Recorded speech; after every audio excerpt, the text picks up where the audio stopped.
Daily update with Deepika में आप सभी का बहुत स्वागत है। आई एम वेरी सॉरी, एक दो वीडियोस में अपलोड नहीं कर पाई ड्यू टू सम रीज़न। तो चलिए आज बात करते हैं मॉनसून की। मॉनसून देश के कई राज्यों में पूरी तरीके से एक्टिव हो चुका है और उत्तर भारत की बात की जाए तो यहाँ पर भी मॉनसून ने अब धीरे धीरे एंट्री लेना शुरू कर दिया है। मॉनसून का इंतज़ार सभी करते हैं, खासतौर पर किसान जो है बहुत ही बेसब्री से मॉनसून का इंतज़ार करते हैं, क्योंकि अच्छी बारिश होगी तो खेतों में नमी अच्छी रहेगी, नमी अच्छी रहेगी तो फसल की पैदावार अच्छी होगी और बम्पर पैदावार से किसान खुश तो देश खुश। कहा तो ये जाता है, लेकिन ज़मीनी हकीकत क्या है किसानों की ये सब हम अच्छे से जानते हैं। फिर भी किसान है कि आस लगाए बैठता आज निकल तो अच्छा हो गई होगा। तो किसान के लिए तो अच्छा रहता है, अच्छी बारिश होगी तो दूसरा फ़ायदा जो है नदियों का जल स्तर अच्छा होगा तो बिजली की उत्पादन अच्छी रहेगी। बिजली की उत्पादन अच्छी होगी तो बिजली के संकट से हमें नहीं जूझना होगा। और तीसरा फ़ायदा मैं आपको बताने जा रही हूँ, अगर नदी नाले तालाब जलाशय जो है पानी से लबालब रहेंगे तो हमें पानी के संकट से भी दो चार नहीं होना पड़ेगा।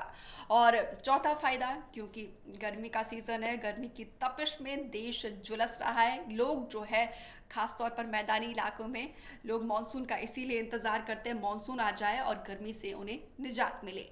तो ये तो मैंने आपको फ़ायदे बताए, मानसून के फ़ायदे क्या है, ऐसे तमाम फ़ायदे हैं। और इसका नुकसान भी है, जब बारिश बहुत ज़्यादा होती है तो इसका खामियाजा हमें हर बार भुगतना पड़ता है।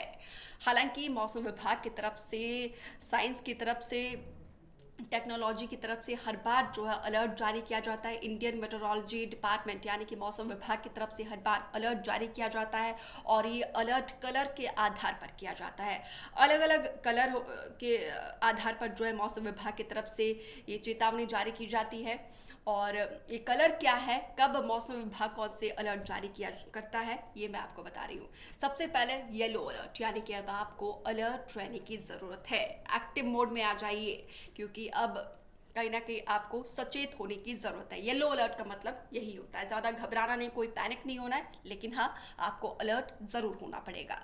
अब उसके बाद मौसम विभाग की तरफ से जब मौसम ख़राब होता है तो येलो अलर्ट को अपग्रेड करके ऑरेंज अलर्ट में तब्दील किया जाता है। ऑरेंज अलर्ट में आपको सावधान होने की ज़रूरत है, क्योंकि इसमें मौसम और ज़्यादा ख़राब रहता है, लैंडस्लाइड का खतरा रहता है, क्योंकि नदी नाले उफान पर रहेंगे तो पुल वगैरह ढह जाते हैं। तो यात्रा के समय खास तौर पर आपको बहुत ही केयरफुली घर से बाहर निकलना होगा, यानी कि अब आपको और ज़्यादा अलर्ट होने की ज़रूरत है और साथ साथ और कहीं ना कहीं खतरा भी बना रहता है। तो येलो अलर्ट जो है आपको और ज़्यादा एक्टिव करता है, आपको और ज़्यादा इस समय एक्टिव रहना पड़ेगा।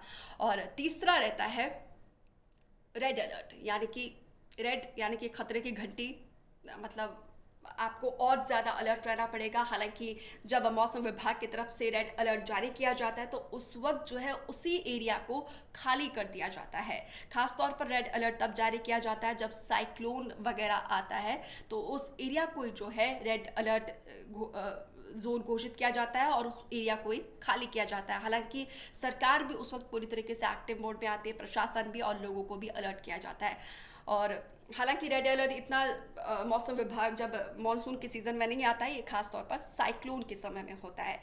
तो ये मैंने तीन अलर्ट आपको बताए हैं जो कलर के आधार पर मौसम विभाग की तरफ से जारी किया जाता है। और चौथा होता है ग्रीन, यानी कि हरी झंडी, यहाँ पर कोई खतरा नहीं है। और ये चार अलर्ट आपको मैंने खास तौर पर बता दिए जो मौसम विभाग की तरफ से जारी किए जाते हैं।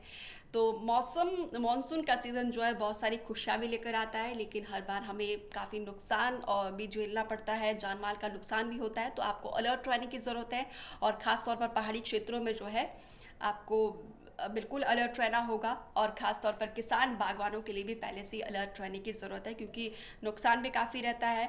तो किसान बागवानों के लिए ख़ास तौर पर मेरी ये अपील है, आधुनिक तकनीकी से अपने खेती बाड़ी करना शुरू कर दीजिए। और हर बार कोई फर्स्ट टाइम तो मानसून का सीज़न नहीं आ रहा है तो पिछली गलती को दोहराइए मत, और मौसम विभाग की तरफ से, कृषि विभाग की तरफ से जो हिदायत दी जाती है उसका ज़रूर पालन करिए।